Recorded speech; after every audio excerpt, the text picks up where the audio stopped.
میری گفتگو میں بعض اوقات جو میری گلے میں یا طبیعت میں خرابی آتی ہے نا، جب لائیو چل رہا ہوتا ہے، یہ تل ابیب سے، قادیان سے، تہران سے، مختلف جگہوں سے آپ کے اس بھائی پہ جادو ہوتا ہے.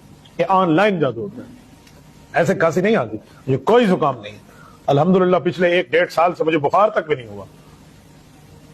یہ صرف اور صرف یہ براہ راست چل رہا ہوتا تو جن پر زد پڑ رہی ہوتی ہے نا، تو ان پر یہ جادو ہوتا ہے. آن لائن جادو پڑتا ہے. آپ نے نہیں دیکھا ہو تو پھر آپ دیکھ لیں، دنیا میں یہ چیزیں موجود ہیں. وہ کرکٹ کا میچ چل رہا ہے اور وہ ادھر سے یوں دباتی ہے اور وہ کھلاڑی گر جاتا ہے. نہ دیکھا ہو تو پھر آپ نہ مانیں نا، یہ چیزیں چلتی ہیں.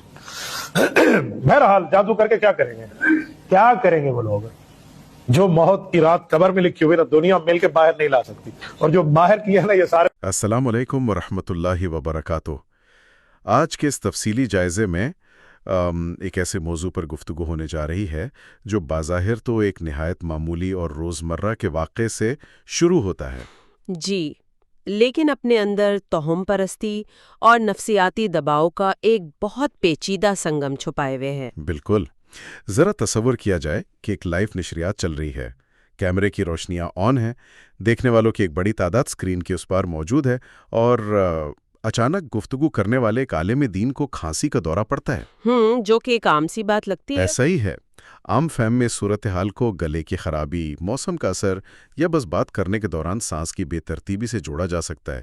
لیکن جس مخصوص واقعے کا آج ہم تجزیہ کر رہے ہیں اس میں مفتی عبدالواحد قریشی نامی ایک عالم دین لائیو پروگرام کے دوران کھانسی آنے پر نہایت سنجیدگی سے یہ دعویٰ کرتے ہیں کہ ان پر قادیان، تہران یا اسرائیل سے باقاعدہ آن لائن جادو کیا جا رہا ہے.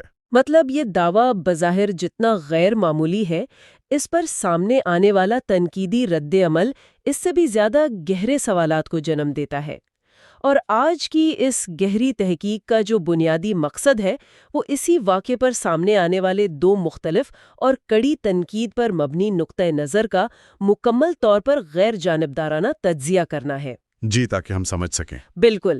اس گفتگو کا مقصد کسی بھی فریق کی تائید یا تردید کرنا ہرگز نہیں ہے، بلکہ محض اس بات کا کھوج لگانا ہے کہ اس واقعے پر جو تنقیدی آراء سامنے آئی ہیں وہ اس پوری صورتحال کو کس زاویے سے دیکھتی ہیں. اس جائزے میں یہ سمجھنے کی کوشش کی جائے گی کہ کیسے ایک عام سی جسمانی کیفیت، یعنی محض ایک کھانسی کو بین الاقوامی اور مافوق الفطرت سازش کا رنگ دیا جاتا ہے. چلیں اس بات کو ذرا تفصیل سے سمجھتے ہیں. مفتی صاحب کا یہ ماننا ہے کہ جب وہ لائیو جانے کے لیے تیار ہوتے ہیں تو ان کی طبی حالت بالکل نارمل ہوتی ہے. وہ خود کو حشاش بشاش محسوس کرتے ہیں. لیکن جیسے ہی وہ کیمرے کے سامنے لائیو گفتگو کا باقاعدہ آغاز کرتے ہیں تو اچانک ان کے گلے میں خرابی پیدا ہو جاتی ہے. کھانسی شروع ہو جاتی ہے. جی، کھانسی کا تسلسل شروع ہو جاتا ہے. ان کے پیش کردہ نظریے کے مطابق یہ کوئی طبی یا جسمانی مسئلہ نہیں ہے، بلکہ اس بات کی قطعی دلیل ہے کہ مختلف مقامات سے، جن میں انہوں نے خاص طور پر قادیان، تہران اور اسرائیل کا نام لیا، ان کے خلاف ایک باقاعدہ محاذ کھولا گیا ہے اور ان پر جادو کیا جا رہا ہے. گویا کہ اس دعوے کی روح سے ڈیجیٹل دور میں جادو کے اثرات بھی انٹرنیٹ کے ذریعے آن لائن منتقل ہو رہے ہیں. یہاں جو بات سب سے زیادہ حیران کن ہے وہ یہ ہے کہ اس دعوے پر جو پہلا تنقیدی زاویہ سامنے آیا ہے اس نے بڑے ہی بنیادی اور عقلی سوالات اٹھائے ہیں.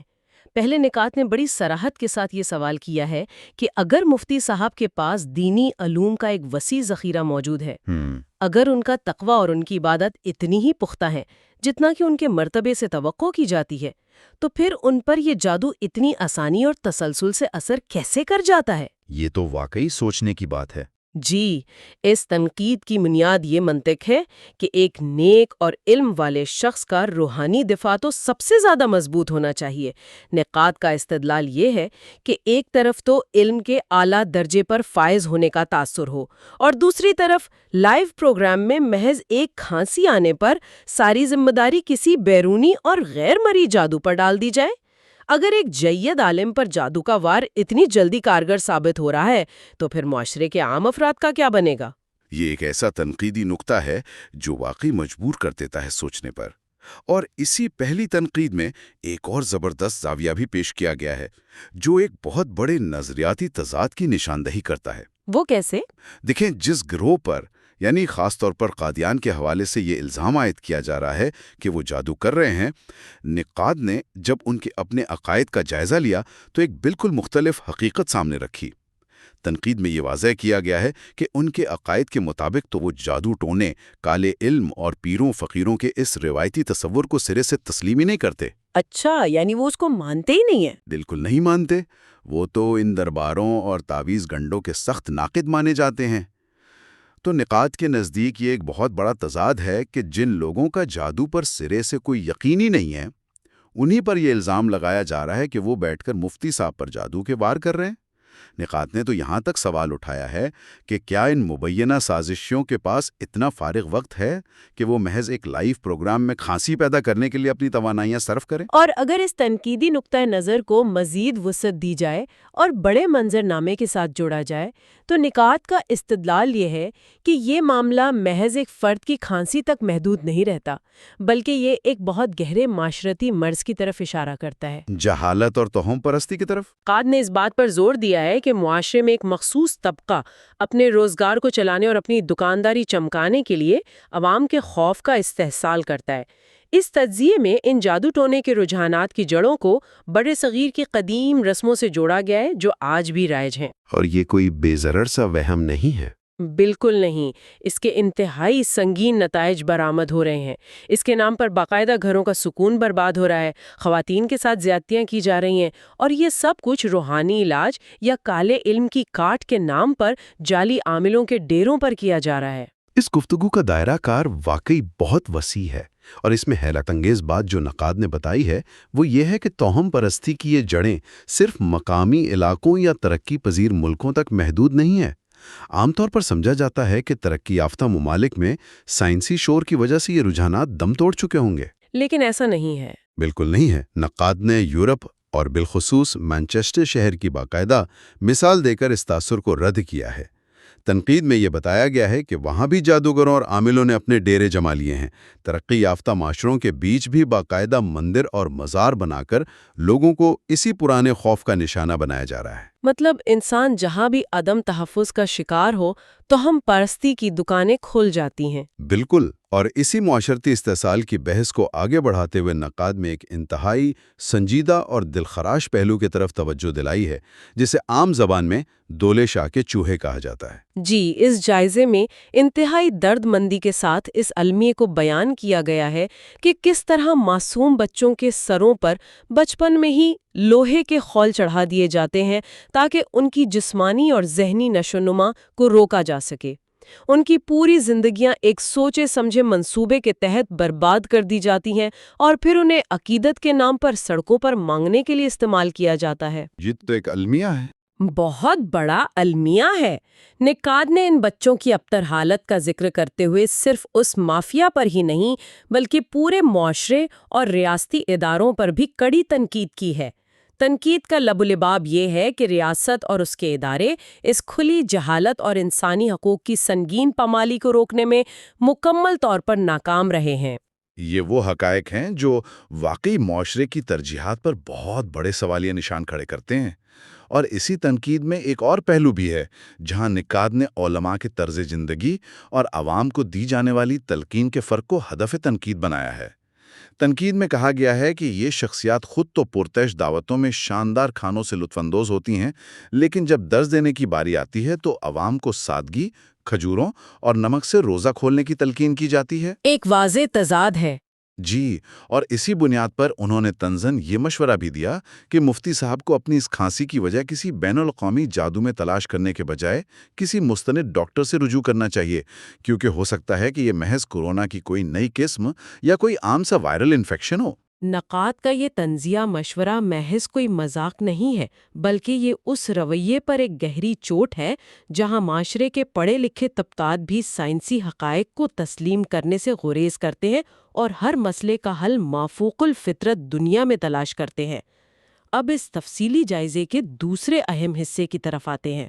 اور یہاں بات واقعی بہت دلچسپ ہو جاتی ہے، کیونکہ اب گفتگو کا رخ اس دوسرے نقاد کے نقطہ نظر کی جانب مڑنے والا ہے، جس نے اس پوری صورتحال اور مفتی صاحب کے دعوے کو ایک روایتی تنقید کے بجائے خالصتاً ایک نفسیاتی زاویے سے پرکھا ہے۔ جی، یہ دوسرا زاویہ توہم پرستی کے روایتی تصور سے ہٹ کر انسانی ذہن کے اندر چھپے ہوئے خوف اور نفسیاتی دباؤ پر روشنی ڈالتا ہے۔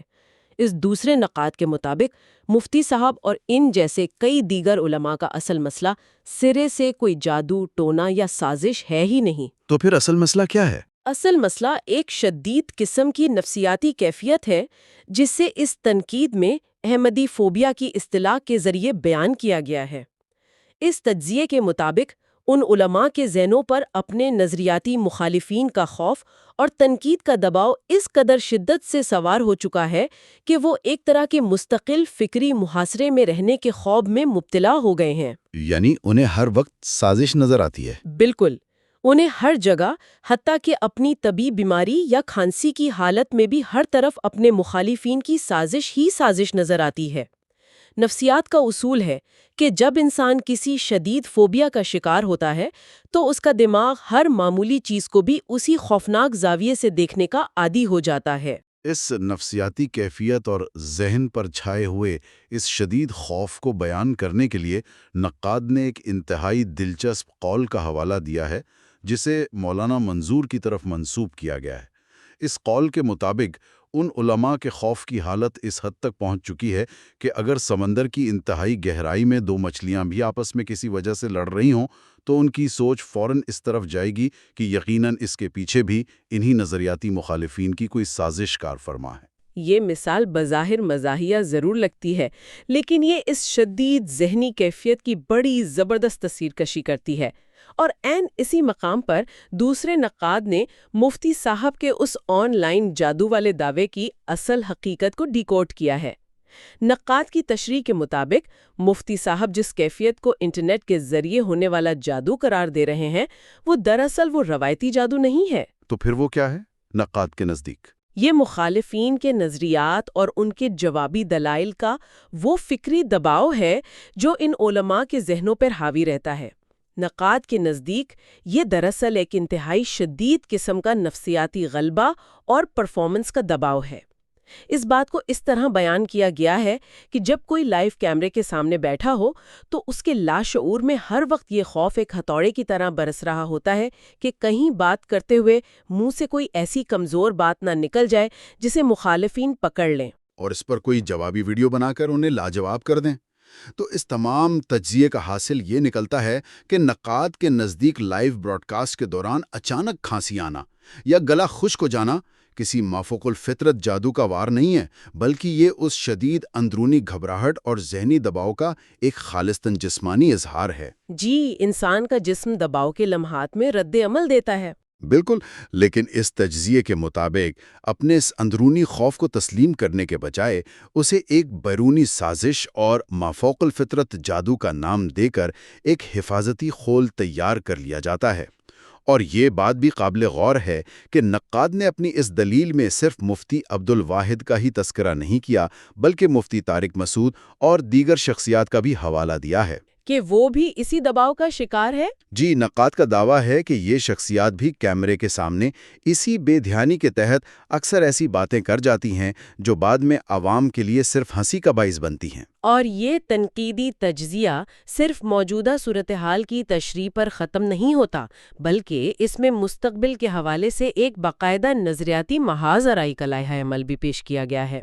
اس جائزے کے مطابق نقاد نے یہ واضح ارادہ ظاہر کیا ہے کہ وہ مستقبل کے مباحثوں میں ان علماء کو ان کے اپنے ہی اساتذہ اور اکابرین کی تحریروں کے ذریعے گھیریں گے، خاص طور پر مولانا قاسم کی تحریروں اور ختم نبوت کے حوالے سے دیے گئے ان کے مخصوص دلائل کو بنیاد بنا کر ان پر تنقید کا سلسلہ جاری رکھا جائے گا۔ مطلب یہ دباؤ ابھی کم نہیں ہونے والا؟ بالکل نہیں، ان کے اپنے ہی نصاب اور تاریخی حوالوں سے مواد نکال کر انہیں مزید تنقیدی سوالات کا نشانہ بنایا جائے گا۔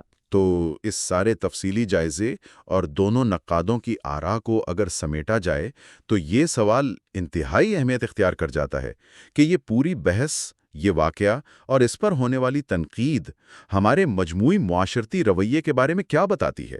اس ساری گفتگو کا حاصل کلام یہ ہے کہ کس طرح توہم پرستی اور نظریاتی خوف کو ایک ہتھیار یا ایک نفسیاتی ڈھال کے طور پر استعمال کیا جاتا ہے۔ صحیح بات ہے۔ یہ عمل انتہائی غور طلب ہے کہ جب انسان کو اپنے سب سے سادہ عام نوعیت کے طبی مسائل جیسے گلے کی خرابی یا لائیو گفتگو کے دوران پیدا ہونے والے قدرتی دباؤ کا سامنا ہوتا ہے تو اسے حقیقت پسندانہ طور پر تسلیم کرنے کے بجائے اسے ایک بین الاقوامی سطح کی سازش کا لبادہ پہنا دیا جاتا ہے۔ یہ دراصل اپنی خامیوں، چاہے وہ جسمانی ہو، نفسیاتی ہوں یا علمی، ان کا سامنا کرنے سے گریز کرنے کا ایک طریقہ کار بن چکا ہے۔ اور بالکل اسی مقام پر ہم اس بحث کو ایک بڑے اور انتہائی غور طلب سوال کی طرف لے کر آتے ہیں۔ جب ایک معاشرہ یا اس معاشرے کی فکری رہنمائی کا دعویٰ کرنے والے افراد اپنی جسمانی بیماریوں، معاشرتی کمزوریوں اور علمی خامیوں کی ذمہ داری حقیقت پسندی کے ساتھ قبول کرنے کے بجائے ہر چھوٹی بڑی چیز کا ملبہ کسی بیرونی جادو پر ڈالنے لگیں، تو کیا وہ معاشرہ کبھی اپنے اصل مسائل کی درست تشخیص کر سکتا ہے؟ یہ ایک ایسا سوال ہے، ایک ایسا آئینہ ہے جس پر تنہائی میں ضرور غور کیا جانا چاہیے۔ اور آخر میں ویڈیو پسند آئے تو کمنٹ میں اپنا فیڈ بیک ضرور دیں، چینل کو سبسکرائب اور ویڈیو کو شیئر ضرور کریں تاکہ اگلی ویڈیو کا نوٹیفیکیشن بر وقت مل سکے۔ YouTube channel message of Islam.